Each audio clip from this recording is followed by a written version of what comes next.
kita sebelumnya, pada pertemuan sebelumnya. Masih ingat tentang apa? Tentang teks ceramah. Nah, siapa yang masih ingat apa itu teks ceramah? Doni, masih ingat? Teks ceramah adalah pembicaraan di depan umum yang berisi informasi dan pengetahuan. Ya, teks ceramah itu merupakan pembicaraan umum yang berisi pengetahuan dan informasi. Nah, hari ini kita akan belajar bab 4, yaitu tentang teks cerpen. Nah, sebelum memulai pelajaran, Ibu akan sampaikan dulu kompetensi dasarnya. Yang pertama yaitu mengidentifikasi nilai-nilai kehidupan yang terkandung dalam cerita pendek yang dibaca. Kemudian indikator pencapaian kompetensinya, yang pertama memahami informasi tentang nilai-nilai kehidupan dalam teks cerpen. Yang kedua, menemukan nilai-nilai kehidupan dalam cerpen. Tujuan pembelajaran kita hari ini yaitu melalui kegiatan pembelajaran dengan pendekatan saintifik dan model pembelajaran discovery learning, peserta didik dapat memahami informasi tentang nilai-nilai kehidupan dalam teks cerpen dan menemukan nilai-nilai kehidupan dalam teks cerita pendek. Tujuan pembelajaran kita hari ini, anak ya. Yang sudah dapat buku silakan buka bukunya halaman 103 ya. Nah, sebelum Ibu sampaikan apa itu cerpen, apa itu cerpenan? Cerpen adalah cerita pendek. Nah, cerita pendek menurut wujud visinya berbentuk pendek. Ukuran panjang pendeknya suatu cerita memang relatif. Namun pada umumnya, cerpen merupakan cerita yang habis dibaca sekitar 10 menit atau setengah jam ya. Berbeda dengan novel. Kalau novel ceritanya lebih pendek atau panjang? Panjang ya, sedangkan novel ceritanya pendek. Jadi hanya berkisar sekitar 500 sampai 5.000 kata. Oleh karena itu biasanya ini cerpen ini dapat dibaca dalam sekali duduk ya. Berbeda dengan novel itu membacanya pasti berhari-hari dan membutuhkan waktu yang sangat lama. Ya, untuk kegiatan pertama itu kita memahami informasi tentang nilai-nilai kehidupan dalam cerpen ya. Nah, perhatikan halaman 103. Ya, silakan dibaca cerita pendek yang berjudul Robohnya Surau Kami. Siapa yang dibaca nak? Oh ya, Melinda dulu. Robohnya Surau Kami. Alangkah tercengangnya Haji Saleh karena di neraka itu banyak temannya di dunia terpanggang panas, merintih kesakitan, dan ia tambah tak mengerti lagi dengan keadaan dirinya. Sekali ke Mekah dan bergelar syekh pula. Lalu Haji Saleh mendekati mereka, lalu bertanya kepada mereka di neraka semuanya. Tetapi sebagaimana Haji Saleh, orang-orang itu pun tidak mengerti juga. Dan itu semua sudah kita kerjakan selama hidup kita. Tapi kini kita dimasukkan ke neraka. Ya, kami juga berpendapat demikian. Tengoklah itu, orang-orang senegeri kita semua dan tak kurang-kurang ketaatannya beribadah. Masukkan kita ke neraka ini benar. Sorokan yang lain membenarkan Haji Saleh. Tergantung pada keadaan, kata Haji Saleh. Yang penting sekarang, mari kita setuju. Mereka bersorak beramai-ramai. Lalu mereka berangkatlah bersama-sama menghadap Tuhan. Dan Tuhan bertanya, kalian mau apa? Ya, lanjut dulu bacanya. Dan hasil tanahmu, mereka yang mengeruknya dan diangkutnya ke negerinya bukan, benar Tuhanku, hingga kami tidak mendapat apa-apa lagi. Ulangkan mereka itu. Di negeri yang selalu kacau itu, hingga kamu dengan kamu selalu berkelahi. Sedang hasil tanahmu orang lain juga yang mengambilnya bukan, benar Tuhanku. Tapi bagi kami soal harta benda itu kami tak mau tahu. Yang penting bagi kami ialah menyembah dan memuji Engkau. Engkau rela tetap melarat bukan, benar kami rela sekali Tuhanku. Karena kerelaan itu anak cucumu tetap juga melarat bukan. Sungguh pun anak cucu kami melarat, tapi mereka semua pintar mengaji. Kitabmu mereka hafal di luar kepala belaka. Tapi seperti kamu juga, apa yang disebutnya tidak dimasukkan ke hatinya bukan? Engkau semuanya beramal di samping beribadah. Bagaimana engkau bisa beramal kalau engkau miskin? Engkau kira aku ini suka pujian, mabuk disembah saja?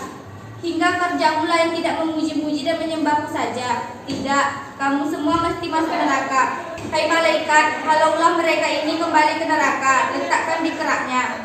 Semuanya jadi pucat pasi, tak berani berkata apa-apa lagi. Sudah selesai dibaca ya.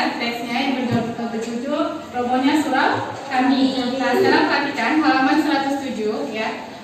Untuk memahami isi suatu cerpen termasuk nilai-nilai yang ada di dalamnya, kita sebaiknya mengawalinya dengan sejumlah pertanyaan ya. Di sana ada 5 pertanyaan untuk memahami nilai-nilai yang terdapat dalam sebuah cerpen. Yang pertama yaitu pertanyaan literal. Nah, contohnya apa pertanyaan literal itu? Yang pertama, di mana dan kapan cerita itu terjadi? Ya. Ibu sudah bagi anak ibu semua menjadi 4 kelompok ya. Kegiatan kita yaitu perhatikan halaman 110 ya. Tadi kan sudah dibaca cerpen yang berjudul Robohnya Surau Kami. Nah, secara berkelompok tunjukkanlah nilai-nilai kehidupan yang terdapat dalam cerpen itu. Nah, sebelum kalian mengerjakan tugasnya, coba perhatikan ke depan. Di sini ada pengertian nilai-nilai yang terdapat di dalam cerpen. Ya. Ada berapa nilai-nilai yang sana? 7. Ada 6. Yang pertama yaitu nilai agama. Apa itu nilai agama? Nilai yang berkaitan dengan agama yang dianut.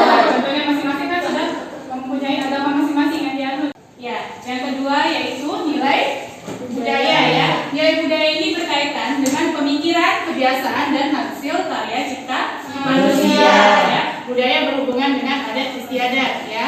Kemudian yang ketiga nilai sosial. Nilai sosial berkaitan dengan tata laku hubungan antar sesama manusia atau antar sesama masyarakat. Sosial contohnya apa? Hubungan antara siswa satu dengan siswa lain apakah bisa dikatakan nilai sosial? Bisa ya. Misalnya kalian antara kelas 11 AK dengan kelas 11 TKJ. Sikap dan tingkah laku ya, moralnya bagaimana, baikkah atau burukkah ya. Kemudian yang kelima yaitu nilai pendidikan atau edukasi ya. Apa itu nilai pendidikan? Ya, terdapat perubahan tingkah laku seseorang menjadi lebih baik. Anak tadi kan sudah dibaca teksnya, kemudian secara berkelompok tentukan nilainya. Apakah di dalam teks cerpen itu ada nilai agamanya, nilai budaya, nilai sosial, dan nilai moral, pendidikan atau etika? Yang mana saja terdapat? Tidak harus semuanya. Misalnya yang ada hanya nilai agama, budaya, dan sosial, ya apa-apa buat satu-satu. Nanti buat kutipannya. Ya, ada pertanyaan tentang tugasnya anak ibu? Sudah paham semuanya? Apa yang tadi dikatakan? Paham ya? Nah, kerjakan secara berkelompok, ya, bagi-bagi tugasnya masing-masing. Oke, paham ya? Paham.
Bacakan hasil diskusi kelompoknya. Untuk itu, untuk kelompok pertama, perwakilan kelompoknya silahkan bacakan hasil diskusinya. Baiklah, saya akan membacakan hasil diskusi dari kelompok 1. Kami menemukan bahwa di dalam teks Robohnya Surau Kami terdapat nilai-nilai moral, yaitu akhlak yang baik yang digambarkan dalam cerpen Robohnya Surau Kami, yakni kemandirian seorang tokoh dalam hidupnya yang enggan untuk menyusahkan orang lain. Tidak hanya itu, sosok kakek juga suka membantu sesama, terbukti pada kutipan berikut. Ia dikenal sebagai pengasah pisau. Orang-orang suka meminta tolong padanya, sedang ia tak pernah meminta imbalan apa-apa. Terima kasih untuk kelompok 1 yang sudah membacakan hasil diskusinya. Bagi kelompok lain yang ingin memberikan komentar atau sanggahan, dipersilakan. Ya, kelompok 3. Apakah dalam teks cerpen itu nilai moralnya hanya kemandirian seorang tokoh Apakah ada nilai moral lainnya? Ya, Susi bertanya, apakah di dalam teks cerpen Robohnya Surau Kami itu hanya terdapat satu nilai moralnya, yaitu kemandirian seorang tokoh? Apakah ada nilai moral lain? Ada. Ya, ada. Ya, silakan perwakilan dari kelompok 1 menjawab pertanyaan dari Susi. Dan dari kelompok 3. Baiklah, saya akan menjawab pertanyaan dari Susi. Selain nilai moral tadi, ada juga nilai moral selanjutnya, yaitu pada kutipan, tidak hanya itu, sosok kakek juga suka membantu sesama, terbukti pada kutipan berikut. Ia lebih kenal sebagai pengasah pisau, orang-orang suka meminta tolong padanya, sedang ia tak pernah meminta imbalan apa-apa. Ya. Terima kasih untuk Nurul. Ya, bagaimana dengan Susi? Dari jawaban yang disampaikan oleh Nurul, apakah jelas? Ya, jadi di dalam teks Robohnya Surau Kami itu tidak hanya kemandirian seorang tokoh nilai moralnya, ya, juga terdapat apa yang baik, ya. Si kakek itu juga dia rajin membantu sesama, tetapi dia tidak mengharapkan imbalan apa-apa. Jadi kalau kita menolong seseorang itu jangan mengharapkan imbalan, ya, nolongnya harus dengan hati yang ikhlas, ya. Paham ya? Penampilan dari kelompok 1 tadi. Untuk selanjutnya silahkan kelompok 2 sampaikan hasil diskusi kelompoknya. Ya, dipersilakan perwakilan dari kelompok 2. Baiklah, kami dari kelompok 2 akan memperhatikan hasil diskusi kami tentang nilai-nilai agama. Nilai agama dalam hidup ini selain rajin beribadah kepada Tuhan, manusia juga harus rajin bekerja. Bukan hanya rajin bersembahyang, melainkan juga harus rajin bekerja. Demi anak cucu, itulah wujud ibadah yang sebenarnya. Terima kasih untuk kelompok 2, ya. Kelompok 2 menyampaikan dalam teks cerpen Robohnya Surau Kami itu terdapat nilai agama. Apa itu nilai agama? Ya, nilai berkaitan dengan kepercayaan yang dianut, ya. Di dalam hidup ini kita harus rajin beribadah kepada siapa? Kepada Tuhan Yang Maha Esa, kepada Allah Subhanahu wa Ta'ala, ya. Di sana terdapat itu. Bukan hanya rajin beribadah, juga rajin bekerja. Itu contoh nilai agama. Ya. Untuk hari ini sampai di situ pelajaran kita. Apa ada pertanyaan? Sudah pahamkah semuanya anak ibu tentang nilai-nilai yang terdapat dalam sebuah cerpen? Teman-teman, ya. Nilai, ada nilai moral, ada nilai sosial, dan ada nilai agama. Paham semuanya? Ya, baiklah. Setelah penampilan diskusi atau hasil diskusi yang disampaikan oleh teman kalian tadi, kita simpulkan pembelajaran kita hari ini, ya. Sebelum kita menutup pelajaran, ya, siapa yang bisa menyimpulkan pembelajaran kita hari ini? Ya, silakan Indah. Jadi, kesimpulan dari pembelajaran kita hari ini adalah kita belajar tentang pengertian cerpen dan nilai-nilai moral dan nilai yang terkandung dalam cerpen. Yang pertama, pengertian cerpen. Cerpen adalah cerita pendek yang berisi 500 sampai 5.000 kata. Yang kedua, kita belajar tentang nilai-nilai yang terkandung dalam cerpen. Nilai yang pertama ada nilai agama, yang kedua nilai budaya, yang ketiga nilai sosial, yang keempat nilai moral, yang kelima nilai pendidikan, yang keenam ada nilai etika. Ya, terima kasih.